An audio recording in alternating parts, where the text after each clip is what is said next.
Chef Luna, thank you for joining us. Thank you so much for having me here today. Sheriff, now when people hear crime reduction, they often think short-term enforcement. But when I look at your 2025 numbers, a 12.5% drop in Part 1 crimes, reductions in homicides, robberies, auto theft, it feels more systemic than that. So let me start here. What do you think is fundamentally different about how LASD is policing today compared to even, just a few years ago? So when I arrived as the new sheriff of Los Angeles County, your sheriff, I asked a very simple question. What is our crime strategy? Because I believe our number one priority is to reduce crime, making our neighborhood safe for everyone who does business here, who lives here, plays here. So I really didn't like the answers I was getting. We have wonderful people that work here, amazing men and women who are committed to keeping our community safe. So the bottom line is, I ended up asking for a crime strategy. So I had my assistant sheriff over patrol, Myron Johnson, assistant. Yeah, he's the assistant sheriff over patrol, and he came up with a crime strategy. And basically, what it is in a nutshell, it is a strategy that's driven by data. So we're looking at numbers, what's up, what's down, what's happening, where it's happening, and then we look at partnerships with our communities. So each captain at each station is mandated to build relationships with people in community, in business, to make sure that we're consistently communicating and coordinating. And then there's accountability. I talked about the captain. They are responsible for not only knowing what is happening, but how they're addressing it. And that becomes very important. And because of that, because of the great work our people are doing, you see those reductions that we're talking about. But it's an ongoing effort. I will celebrate what we concluded last year, but the work continues. And we're going to continue to work hard, roll up our sleeves. I think not too long ago, you saw that we did a press conference regarding the Lunar New Year and a lot of people carrying cash. We want to make sure that we're doing everything we can to prevent as much crime as we can. One other important factor, I also realize that even though we're being successful in crime reduction, that every number is a victim. So there are people still being victimized by crime. So I want to make sure, specifically in our communities of color, that historically, just like I'm Mexican American with immigrant parents, that folks in our Chinese community know that they can trust law enforcement. And when a crime occurs and you're a victim, please report it to us. If you're a witness to a crime, please report it to us. Because if you don't, it's like it never happened and people get away with it. Mhm. And following up on that, because you mentioned strategy, you've leaned heavily into data-driven deployment, hotspot enforcement, coordinated operations with LAPD and CHP, even creating a department-led straight takeover training curriculum. But data can sometimes feel kind of abstract to the public. Can you walk us through how those analytics actually change what a deputy does on a day-to-day shift? Yeah, so the data is very important. The numbers are very important because numbers mean victims, like I just stated earlier. So what happens is, through this crime strategy unit, and we have amazing analysts throughout the sheriff's department, they provide the numbers within categories of crime. So, for example, Part 1 crime, that is a combination of violent crime and some property crime. So that's how we gauge where we place our resources. So the way this is supposed to work is, an analyst provides the information to our deputies, to our detectives, and it gears them towards, focuses them on areas where crime is more prevalent.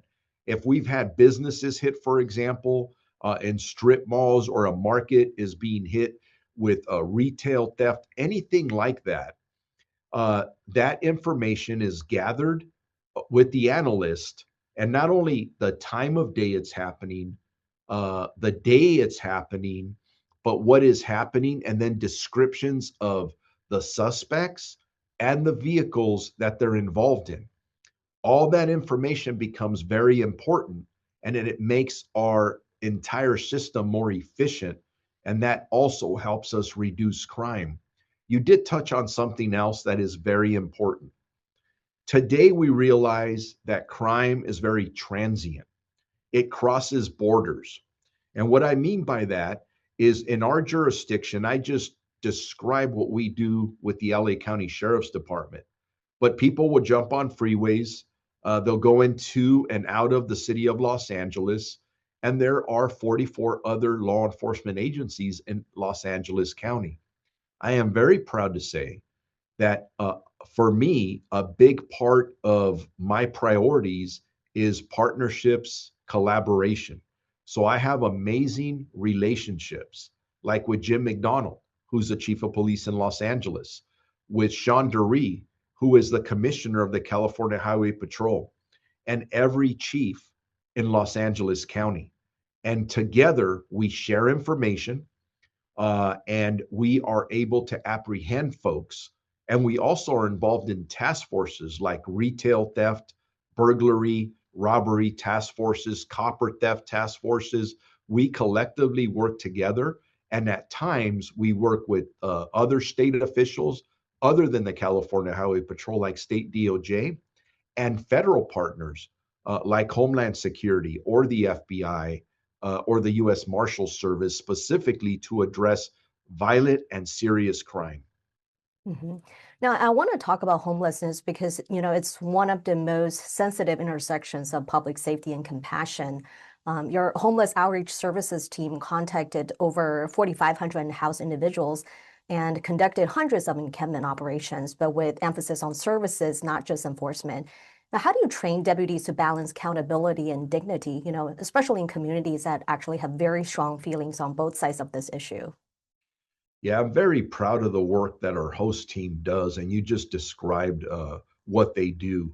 And they are highly trained individuals that go out and they're very proactive, but their focus is to try and get people off the street. Now, there's a difference between our host deputies and our regular deputies. If you, as a community member, call us either through 911 or our 7-digit line, and we respond to a call for service, usually they are looking for a potential crime that has occurred. But if there's no crime that's being committed, and we're having say there's an encampment, several tents, or something that is really negatively impacting the quality of life in a neighborhood or in a business district, this is where our host team comes in. And they are more strategic, they are more long term. They come in and assess the problem, then figure out the best way to problem solve. And a lot of that is one, getting to know or building a relationship with the unhoused population, getting to know their names, some of the challenges they have. There's a lot of social issues that are out there. So if somebody is mentally ill, if somebody's addicted to narcotics, what can we do to put them on a path to get them off the street? So that host team, very effective at placing people and connecting folks with services. And we do work in partnership. Anything that is this difficult of a challenge, we use other LA County resources, such as LASA, the Homeless Services Agency for the county, and other community-based organizations. So it's a collective effort, and you see a lot of before and after pictures of locations that they have cleaned. But I do want to, if you don't mind, I'd like to talk about something a little bit different, but it has to do with the unhoused. I have been out talking about my vision for a correctional care center to replace Men's Central Jail when eventually it gets torn down. Why is that important to homelessness? Well, I believe as I'm looking at our inmate population in my care, I have 51% of the people who are suffering from mental illness. I have a lot of other folks that come in and they're addicted. They have substance abuse disorders. So if I have a treatment center that is a custodial facility with working with partners in both government and community based organizations, then we can provide wraparound services that hopefully when they get out, they're not reoffending. Or in this case, I don't want to be a pipeline to the homeless camps in our communities. So let's do something together to fix or help fix this challenge that we face, because it is a very difficult challenge. And it's all of us in government that have to work on it together, along with partnerships in the community. Now, stepping back a bit, because all of this really depends on staffing, recruitment has been a national challenge for law enforcement, yet LASD seems to be bucking that trend. So you graduated over 400 deputies, expanded academy class sizes, cut attrition dramatically through the GRIP programs, and increased weekly applicants by more than 50%. Now, from your perspective, what was the real turning point? Was it funding, marketing, internal culture, or something deeper about how the department presents itself to the next generation? Honestly, you just named a lot of the factors that contributed. As usual, when you're being successful, it's not just one issue or one person. So I did inherit a very significant staffing challenge for the sheriff's department. But it is important for everyone to know that I don't know of any large law enforcement agency that is not having challenges in recruiting and retention. And I'm going to talk about both. So, one of the first things I did is I hired a marketing firm. I wanted to improve our recruitment. Since I've hired this marketing firm, our recruitment has jumped up about 25%. The numbers of applications have jumped up about 54%. So we're doing very well in the recruitment side, and I'm going to keep on pushing so we can improve upon that. I had to continue, uh, I had to fix fractured relationships that existed between the sheriff's office and the board of supervisors, because ultimately they're the ones who control our budget and give us approval to hire more classes. I have developed a very good relationship with all five supervisors, and I have received approval to hire between 8 and 10 classes as we continue to fill our vacancies for the department. But I can't just talk about recruitment. I have to talk about retention. And it's interesting because if you look at the staffing for our department, like many organizations, it's like we have a lot of young people. We don't have a lot of people in the middle, and we have a lot of people that are senior closer to retirement.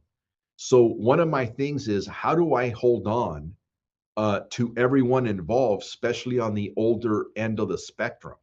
So what I've done is I've been very proactive, very aggressive in working with the board and working with the county administrators, one, to get our deputies a raise. Our deputies need to be paid equal or more than the agencies around us, because other agencies there's a lot of competition, and there are agencies offering people bonuses to leave. I want to stop that, although it's slowed down in the last several years. That's one factor. The other factor, I'm working on what I call on a STAR program, which it's a cost neutral program that I've presented to the board, to our administrators, so that we can retain people, at least getting us through the Olympics. As all of you know, we are going to be hosting the largest Olympics ever in the history of the world. And I want to make sure that we are prepared. So right now, things appear to be lining up that way. But like everything else, it has to be negotiated. But we're working very hard so we can provide, not only worried about the Olympics, but make sure that I have enough resources to make sure you're safe in your neighborhoods, that your businesses are thriving, and safety is not like the significant concern, but it always should be the priority for all of us. hmm Just like what you mentioned earlier, recruiting is one piece, but retention is the other half of the equation. You've also heavily invested in wellness, peer support, chaplain programs, wellness rooms, trauma-focused care, even a department-wide wellness app. I'm curious, has your definition of readiness changed as sheriff? Meaning, do you now see mental health and wellness as operational necessity, not just support services? Uh, well, the answer to that is yes, things have changed for sure.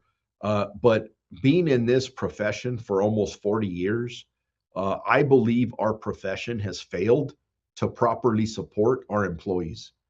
Being a police officer or a deputy sheriff, I believe, is the hardest job in America. The things our men and women get called to deal with is most people couldn't handle it. The things they see, the trauma, the way people hurt each other. And sometimes we have deputies who are literally saving people's lives, going to a call where someone's been shot multiple times, parents that kill their children. I mean, I could go on and on with the tragedies.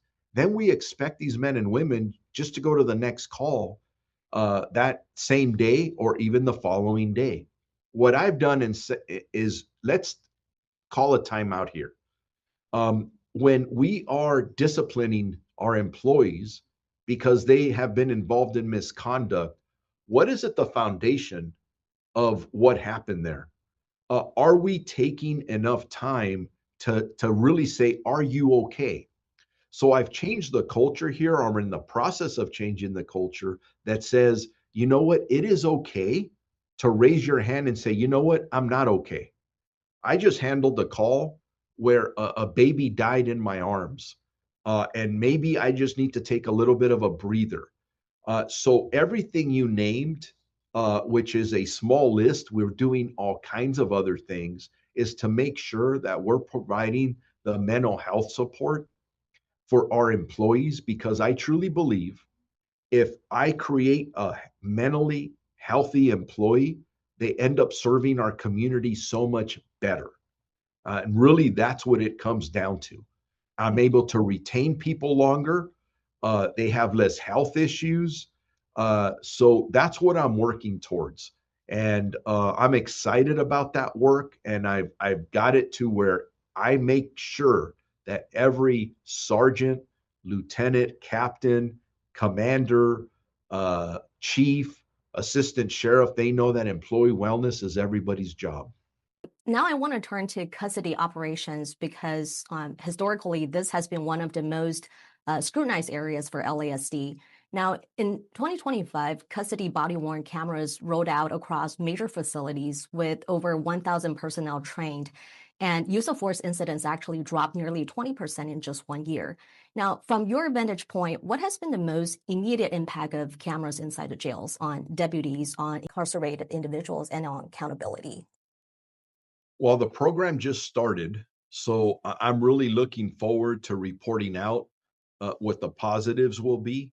But I believe in the line of work in law enforcement because we've seen a big difference with our deputies wearing it out in patrol and other assignments that it will help in custody. And I'm going to give you one example. Every 3 months, it is my obligation through our settlement agreements, our federal settlement agreements, that I take tours of our 7 custody facilities. And out of the 7 that we have, 4 of them are integrating body worn cameras. The other 3, because they're older facilities, infrastructure wise, it'll take a little bit longer, but we will get there.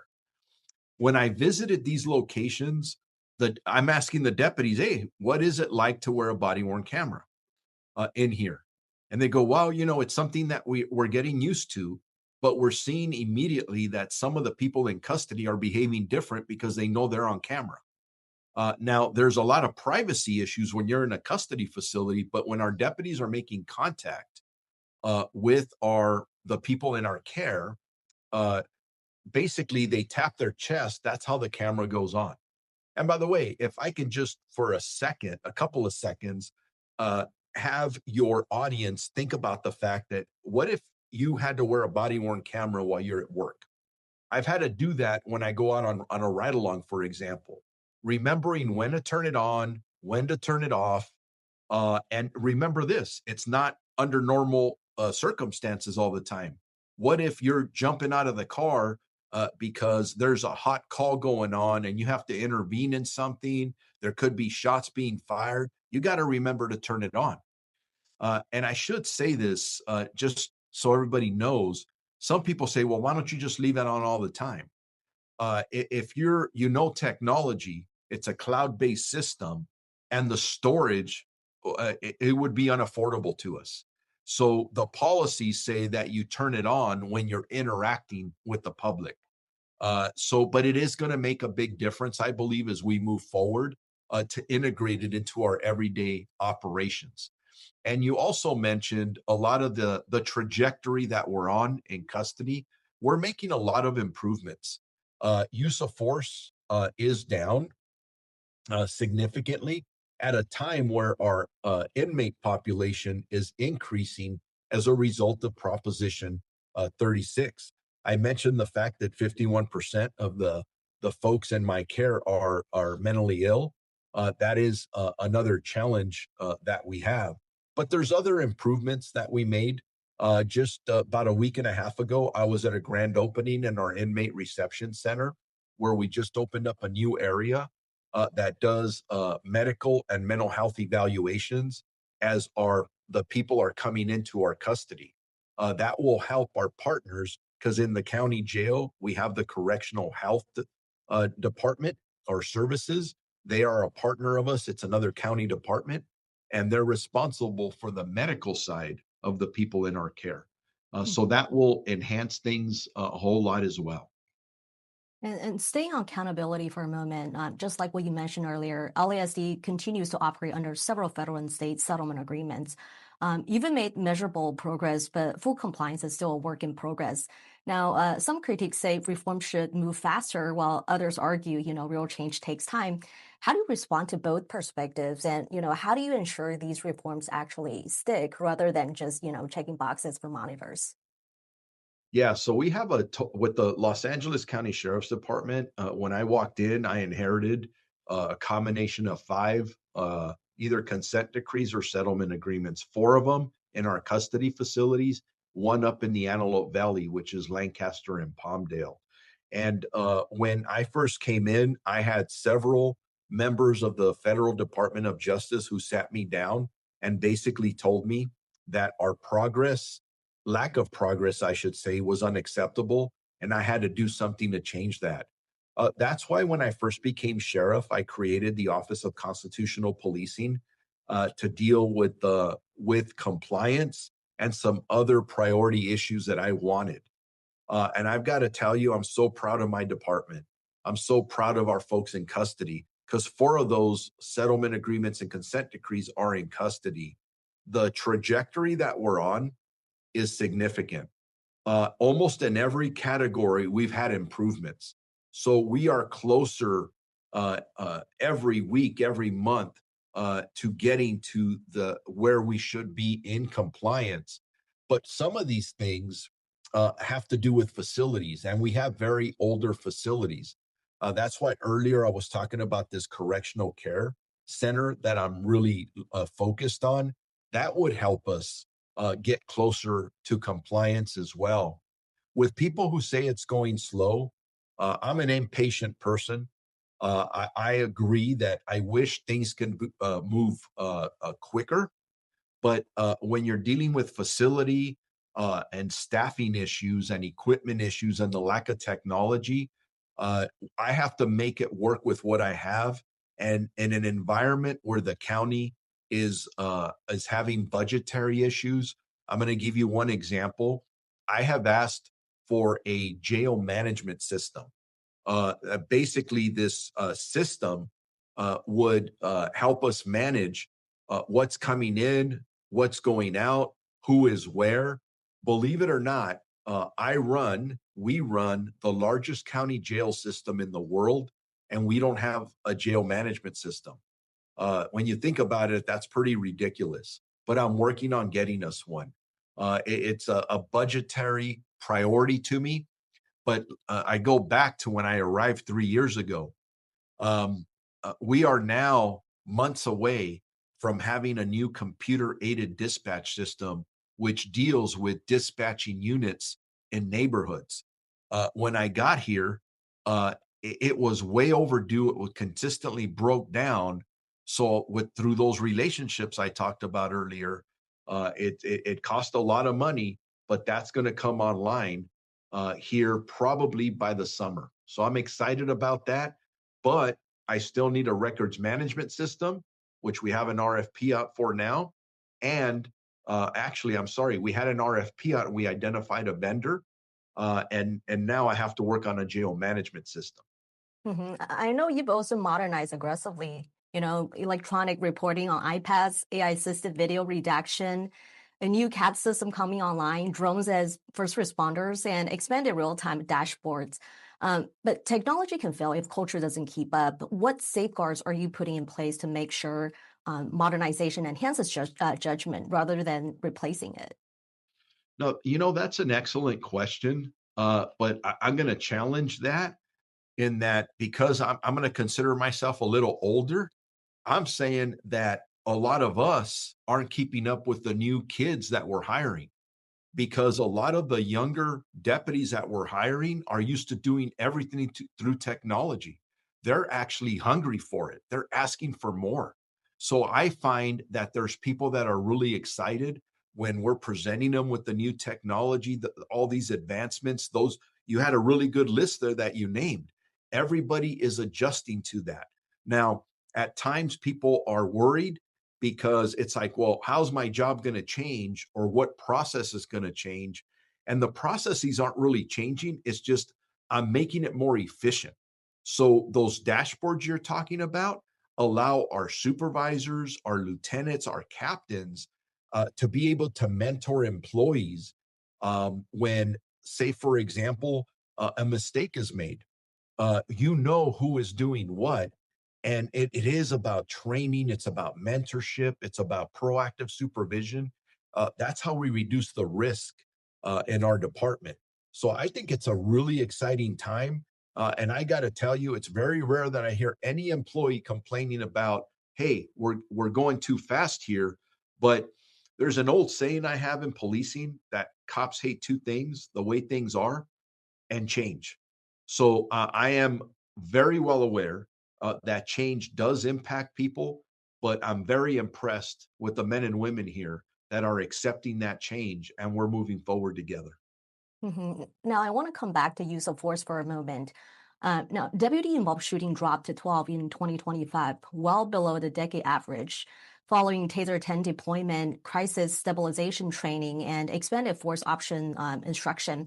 Now, when you look at those numbers, do you see this primarily as a training success or as a trust building moment between deputies and the communities they serve? It's all of the above. And yes, in 2025, we had over a 42% reduction in deputy involved shootings. And there's several contributing factors. You talk about technology. When I got here, half the tasers that our deputies were carrying in the field were broken. They weren't even carrying them. So what I did is I found money and I ended up purchasing well over 3,200 Taser 10s from Axon. And I'm going to tell you something that I believe, based on the reports I'm getting back from the field, that that is a major contributing factor to the fact that this tool is so much more effective. It creates more distance in between our deputies who are out there risking their lives and the individuals that are creating some kind of a threat, and they've used this tool over and over, and it's prevented us from getting involved and using our firearms. I've also enhanced the this isn't just about technology. I enhanced our use of force policy. When I arrived here, again, the federal government was all over us about the settlement agreement in the Antelope Valley because we had not updated our use of force policy. I have updated the use of force policy now. It matches and in my opinion exceeds the industry standard. So with better policy comes better training. You mentioned the ROAR training, which is de-escalation training. You start combining all that, and that's why you see a reduction not only in the deputy involved shootings, but also use of force. So we're going to continue that. There's an accountability portion to that because again, I can't give our employees and our supervisors and managers enough credit for everything that they're doing out there in this regard. And it does uh, because the community sees the reduction, they see the effort going in, and we make them partners in this, and that trust is enhanced. Finally, Sheriff, 2025 also marked LASD's 175th anniversary. As you look ahead to 2026, with global events coming to LA, evolving public expectations, and a new generation of deputies entering the force, what does success look like for you personally as sheriff? What do you hope people will say LASD represents when they think of 21st century policing? I would just use the word legitimacy. Legitimacy is so important, and the way you get to legitimacy is public trust and accountability. And that's what we're going to represent, an organization that is proud to serve our community in partnership to reduce crime, to make sure that we continue with our relationships to increase our staffing, get better equipment and technology, whether it's cars, buses, helicopters, everything we need to do to keep our community safe every day, and then put out the welcome mat. We have the World Cup this year in 2026. We have the 2027 Super Bowl at SoFi Stadium, which is Inglewood PD, but we support them in that regard. And we have the largest Olympics and Paralympics ever in the history of the world. So that welcome mat is out, and we're going to make sure that everybody is safe. But they can look at their sheriff's department and be proud that we are part of the community. We hire from the community, and we are here to serve you.